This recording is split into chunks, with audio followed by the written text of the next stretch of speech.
Yo YouTube, bienvenue à vous dans cette nouvelle vidéo. Alors, je sais, ça fait longtemps que je vous ai pas fait de vidéo.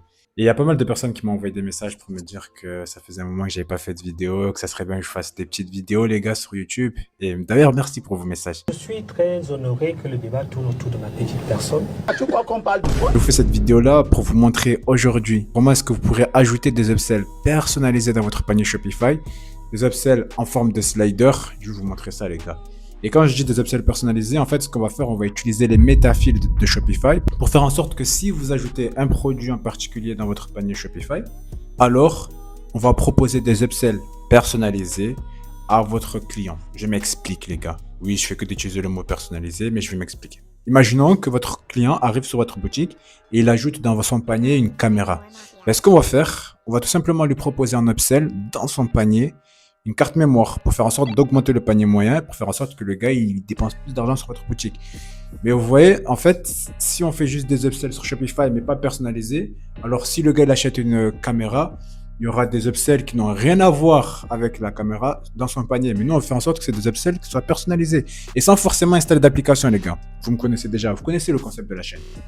On n'installe pas des applications Shopify à abonnement. Non. Donc, je vais vous montrer ça, les gars. On va se retrouver sur mon PC et j'espère que vous allez kiffer cette vidéo-là. Si vous kiffez la vidéo, les gars, je vous partage le code. Si vous kiffez la vidéo et que cette vidéo obtient les 40 likes, je vous partage entièrement et gratuitement le code de cette fonctionnalité-là. Donc, on se retrouve sur mon PC, les gars. À toutes. Alors, les gars, on se retrouve sur mon PC. Je vais vous montrer ça directement, comme ça vous comprenez un peu plus ce que je suis en train de vous dire. Alors là, vous pouvez voir, oui, j'ai recodé White Bundle.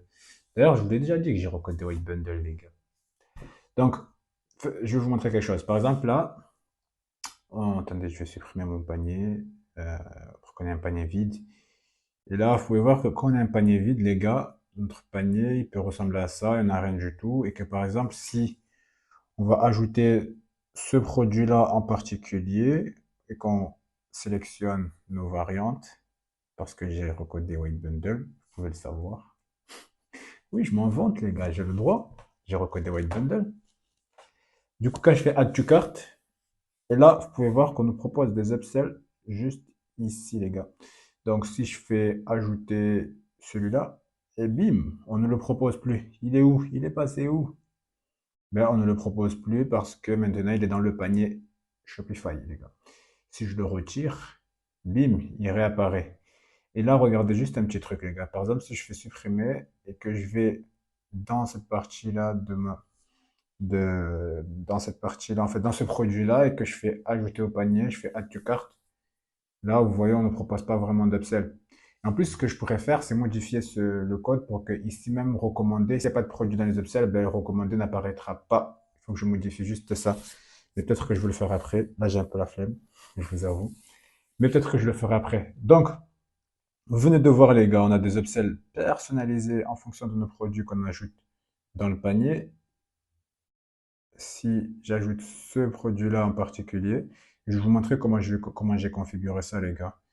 Si je fais Add to Cart, là, vous pouvez voir, vous voyez, on a nos upsells, tac. On a nos upsells ici. Par contre, là, je viens de remarquer un bug, les gars. Je sais pas si vous l'avez vu. Dès que je fais... Ah, non, c'était peut-être un petit bug. Là, tac, tac, ok. Si je fais ajouter, tac, on ne le propose plus. Si je fais ajouter, tac, voilà. Vous venez de voir ce qui vient de se passer. Maintenant, ce que je vais vous montrer, les gars, c'est comment ça se fait que l'on ait des upsells en fonction du produit qu'on ajoute au panier. Tout à l'heure, je vous parlais des metafields. Je vais vous montrer ça, les gars. Alors, ce que j'ai fait dans ma boutique toujours de test, ici, vous voyez à chaque fois, les gars, ma boutique, je la pose pas vraiment parce que c'est une boutique de test. Je fais pas énormément de choses. C'est une boutique de test juste pour les vidéos YouTube pour vous montrer comment elle fonctionne et tout ça. Et d'ailleurs, les gars, pour ceux qui n'ont pas vu par rapport à White Bundle, la façon dont je l'ai recodé, j'ai fait en sorte qu'ici, dans la partie, oui, je l'appelais White Bundle Pirate. Je suis un gamin, les gars. Je peux pas m'en empêcher. Ici, vous pouvez tout modifier, les gars. Je fais en sorte que vous pouvez tout modifier. Tac en noir. Normalement, on peut aussi modifier la couleur des textes. Couleur du texte économique, couleur de fond, couleur du board de White Bundle, couleur du background du label. Du coup, là, les gars, vous voyez tout ce que vous pouvez modifier par rapport à White Bundle. Et d'ailleurs, par rapport au ce que je suis en train de vous montrer là, les upsells, c'est qu'ils veulent récupérer le code. Je le mettrai sûrement dans mon canal Telegram. Uniquement, peut-être, si je l'ai mis, si vous voyez cette vidéo, peut-être que je l'ai mis dans le canal Telegram. Et si je l'ai pas mis, mais que cette vidéo, elle obtient au moins les 40 likes, alors je vous partage le code gratuitement, les gars. Gratuitement. Donc, avec toutes les explications, bien sûr.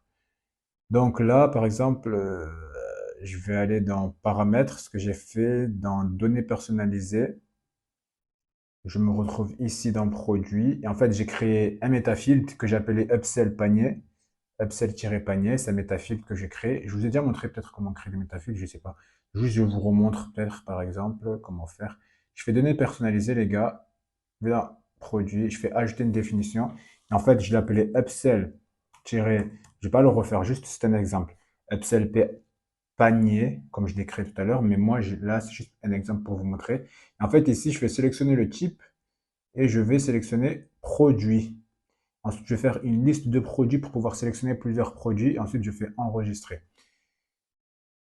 Mais pour ceux qui voudront le code, et si je l'ai partagé, les gars, ben, vous devriez créer un métafield comme moi ici que j'ai appelé upsell-panier.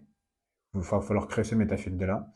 Et ensuite, quand vous avez créé ce métafield là, que vous allez dans la page produit, vous allez dans vos produits, et que là, vous allez peut-être au niveau de votre produit ici, vous allez dans votre produit ici, et bim, vous descendez, vous aurez des champs méta. Et vous devriez par exemple sélectionner le champ méta, upsell panier, tac, ça va vous dire de sélectionner des produits. Et là, par exemple, vous allez sélectionner un produit, par exemple sac à main, du coup. Là, en fait, si j'ai sélectionné cet upsell-là, donc quand ce produit-là, il va être ajouté au panier, écharpe test, il sera ajouté au panier, on aura directement,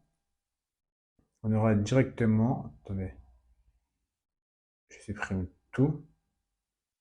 Si ici, écharpe test, il est là, il a été ajouté au panier, alors, attendez, est-ce que ça s'est pas actualisé? Je viens de flopper, les gars. Je viens de flopper. Alors, normalement, en fait, c'est juste le temps que ça s'actualise parce qu'on vient d'ajouter toutes les métafields. Donc, le temps que ça s'actualise, ça va apparaître directement sur la boutique. Et là, vous avez vu, on avait mis un métafield qui s'appelle, on a mis le métafield sac à main. Du coup, quand écharpe test est ajouté au panier, on a sac à main. Si je fais ajouter, bim, il a été ajouté et il disparaît ici. Donc les gars, c'est tout ce que j'avais à vous montrer par rapport à cette vidéo. La partie code, peut-être que je la ferai si cette vidéo-là, elle obtient les 40 likes. Je ferai la partie code où je vous montre comment ajouter le code et tout ça sur votre boutique aussi. J'espère que vous avez kiffé. Et là, vous avez vu, on a ajouté des upsells dans notre panier Shopify sans forcément payer d'abonnement sur une application Shopify. Je sais pas, il y a des applications peut-être qui permettent de faire ça. Je sais pas comment elles s'appellent. Je vous avoue que je regarde pas tellement les applications Shopify. Il y a beaucoup de choses que je reconnais directement. Et là, les gars, j'avais juste envie de vous montrer ça. Après, les gars, par rapport au code, pour ceux qui sont intéressés, si vous voulez, là, vous voyez, le code, il est ici. Je l'ai recodé. Là, c'est notre upsell carte JS qui nous permet d'avoir les sliders ici. Et on a aussi, on va dire, le upsell carte, l'HTML ici et le liquid, les gars. D'ailleurs, pour ceux qui sont intéressés, juste la condition qui permet de supprimer ici l'upsell quand il est dans le panier, c'est cette condition-là. Juste ici, je fais unless array of title in cart contain upsell title. En fait, je fais une condition ici, je mets du liquid, je fais assign array of title in cart et je fais, les gars, si vous voulez que je vous explique exactement, je rentre dans le code. Cette vidéo doit obtenir les 40 likes. C'est tout ce que j'avais à vous partager, je voulais vous montrer. Mais du coup, ça sera tout. Regardez juste par rapport à notre code pour vous dire qu'il est ici. Je vais juste vous montrer quelque chose, les gars. Par rapport à notre slide, vous avez vu, on a mis un background de cette couleur-là. On va le changer. Ensuite, pour ceux qui voudront le changer, ouais, vous pouvez tout faire après, une fois que je vous expliquerai comment le code y fonctionne, les gars. Donc, c'est tout ce que j'avais à vous partager. Je vous dis à la prochaine et j'espère que vous allez kiffer. Et n'oubliez pas, likez cette vidéo, Rejoignez le canal Telegram, être informé quand je sortirai ce code-là, quand je vous le partagerai. Et moi, je vous dis, tchuss, à la prochaine, les gars.